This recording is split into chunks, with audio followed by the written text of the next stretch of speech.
everybody, Tony here from Boost to Hit. So today's video is going to be about probably one of my favorite units of all time, and that is the Black 13th Strike Force. But before we jump in that, I just really want to go over what you can do to help support the channel. I've had a couple of people ask about this. So we don't have a Patreon, right? I don't know if we're ever going to have one, but that's not something that is currently in the design of what we want to do with this channel. But what we do need a lot of help with is liking and subscribing to our videos. I know it sounds really lame.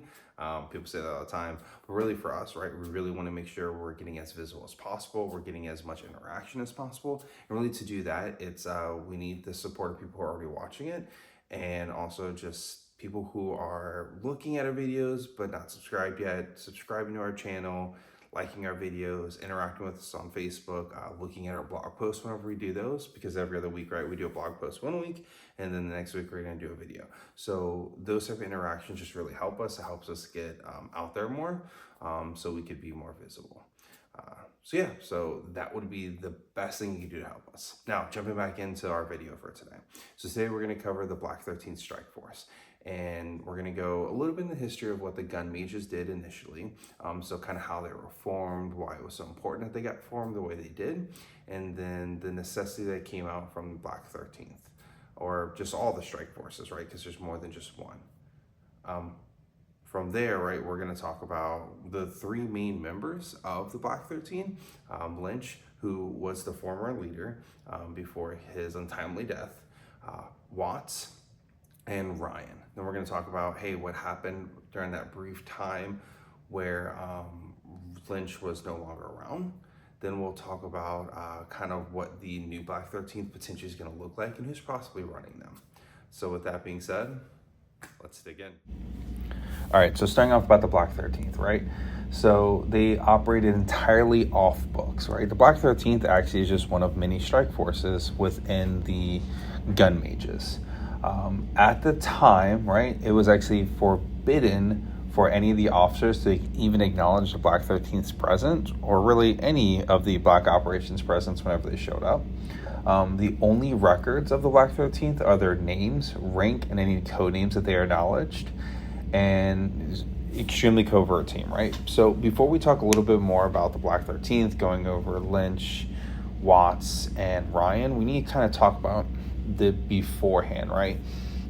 So the gun mage order was actually very, very secretive and underground at the time, and that was because there was a lot of growing concerns of magic users, and the Inquisition was really starting. There was these inquisitors under Venter that would go kind of suss out anyone that was magical and would try them and kill them.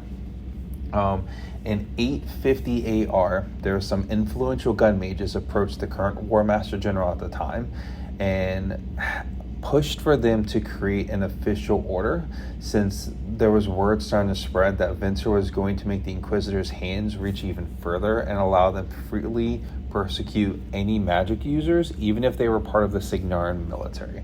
This was going to be pretty devastating because there's a lot of these gifted would-be gun mages that could be killed, and we know that would have been really, really helpful for the kingdom if these gun mages stayed around.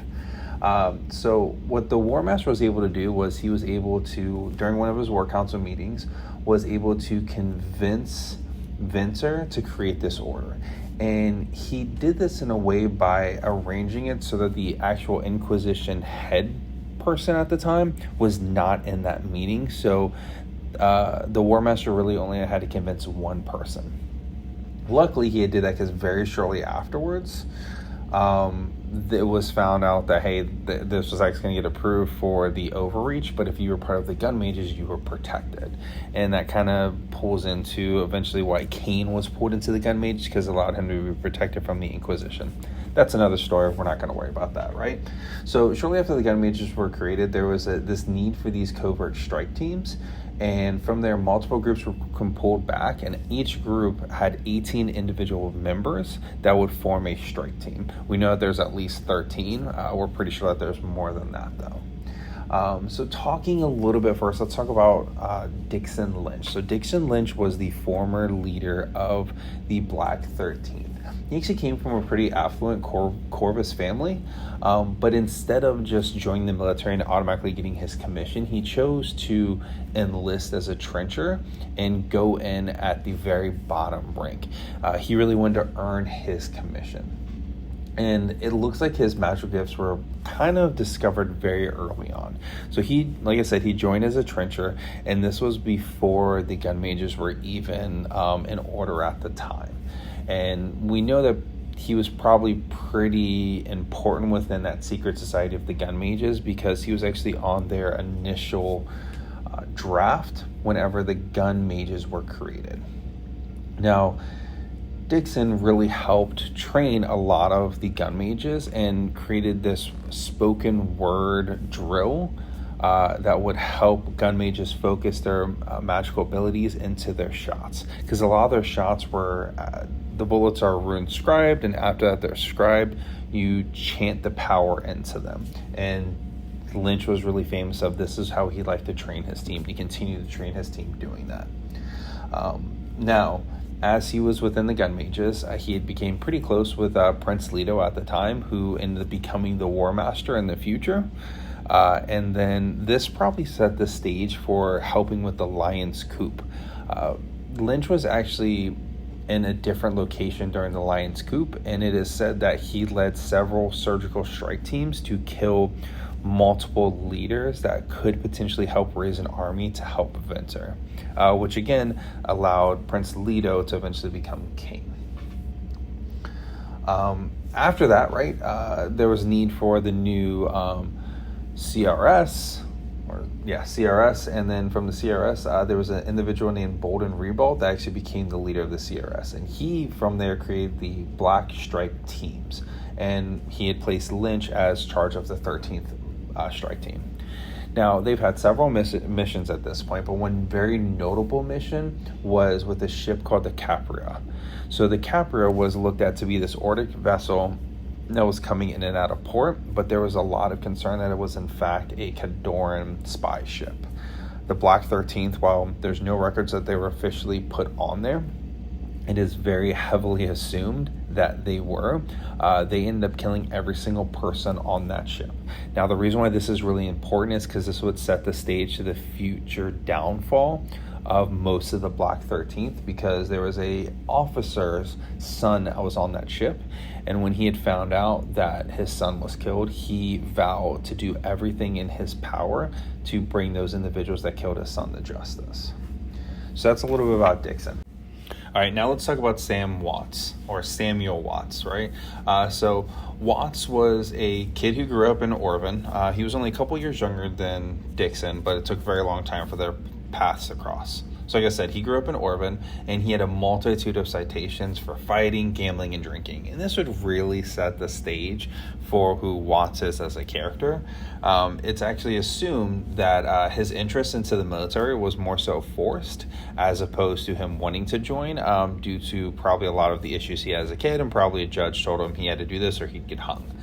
So he entered the military as a long gunner, had really great talents, was known as being a really great sharpshooter, but always got into a lot of trouble. Later on, his Arcana talents would be identified and he'd be put into the gun mages. After he graduated from being a gun mage, he became a member of the 30th Specialists. Now, the Specialists was a squad that had been known to help the Inquisitors, to the point to where after the Lion's Coup had happened, him as well as several other of his comrades were actually tried for being part of the Inquisitors himself. But luckily for Watts, after a week of cross-examination, he was actually found innocent. Now, you would hope that he would keep on the straight and narrow, but that did not happen. From that point on, he had been tried at least 2 more times for illegal dueling, as well as countless other citations. Despite all of this, he was still able to get promoted. He actually became a sergeant, and this was even though his officer at the time strongly objected him getting promoted, he still did. And then shortly after that, around 600 AR, he was assigned to the Black 13th Strike Force to report under Lynch. Now, what was really nice was for a solid 2 years, Watts did not do anything wrong. Lynch somehow kept him in check for a 2-year straight. No misconducts, no illegal dueling, nothing. Seemed like he was executing on the straight and narrow. Unfortunately, that would end because right after the 2-year mark, he was playing cards with, it was about 3 other long gunners, and the long gunners accused him of cheating. There's a lot of arguing going back and forth, and it resulted in a fight. The fight actually resulted in 2 of the long gunners being killed, and then the third one being badly injured. Now, Watts should have been court-martialed, but Lynch had a soft spot for him. Lynch was able to convince them not to court-martial him, and that was all fine and well, but actually the Lord General Dugan had declared that this man will never be an officer as long as I breathe. So at that point, Watts' career just stayed stagnant. He has never been promoted past that point. All right, let's talk about the third Black 13th, and this is Darcy Ryan. So Darcy Ryan utilizes 2 guns as opposed to 1. Most gun mages only use 1. She's very rare, kind of with Kane as well, and a few other ones, right? You've got Taryn that uses 2 gun mages. So actually, she's very, very proud of the people she's killed. On the outside of her belt, she actually has a notch for all of her shots. And you end up finding in one of the books with Kane that she actually keeps a notch on the inside of her belt for everyone she has done other stuff with. Anyways, her family is served as long gunners and trenchers, but she was very unique in the fact that she had developed magical talents. Now, it seems that she was potentially illegally dueling at the time, but there was a recruiter that found her. The recruiter saw her and immediately got her into the gun mages. So she went through top of her class, absolutely fantastic gun mage. And then from there, she was part of a team that was being dispatched to a town that was possibly had ties to Khador. As soon as she had gotten there, they found out that the mercenaries had taken over a town, instantly killed her officer, and started slaughtering the rest of her team. Ryan was quick to go get her wits about her, and they were able to save the town and take the town back from these mercenaries that turned traitor. But unfortunately, most of her team was killed during it. But since then, she had a really great record. But there was one particular fateful night where she was at a bar and Watts was sitting across from her. And they were kind of going back and forth, goading each other. And it got to the point where a brawl broke out. Bar owner got pissed, kicked them both out. And apparently Watts does this a lot. He likes to goad people into doing duels. Just a fun habit. Well, he had chosen the wrong person because the duel ended rather quickly when both guns came out. Ryan first shot Watts' gun out of his hand, leveled a second gun at him, and then blew a kiss to him. Pissing off Watts so much, right? But then almost immediately after this, she wound up in the Black 13th. And it's known that their bickering back and forth has continued on. I'm pretty positive even in the current day they're still fighting. Now, let's talk about the ending of the Black 13th, right? I said this earlier that there was the Capria, a young officer was killed. It was an older officer's son. He vowed revenge. So after all this time, he ended up finding out it was the Black 13th, tracked their whereabouts. Now we jump to the year 606. This is one of the battles of Northgard. And there's an ambush set up by this officer. Likely what had happened was Lynch had saw this ambush happen at the very last second, could not react in time, could only yell to the immediate people. Most likely Ryan and Watts were right next to him. And out of that ambush, 15 of the 18 team members of the Black 13th were killed. Now, Ryan, Watts, and Lynch survived that, but everyone else had been killed.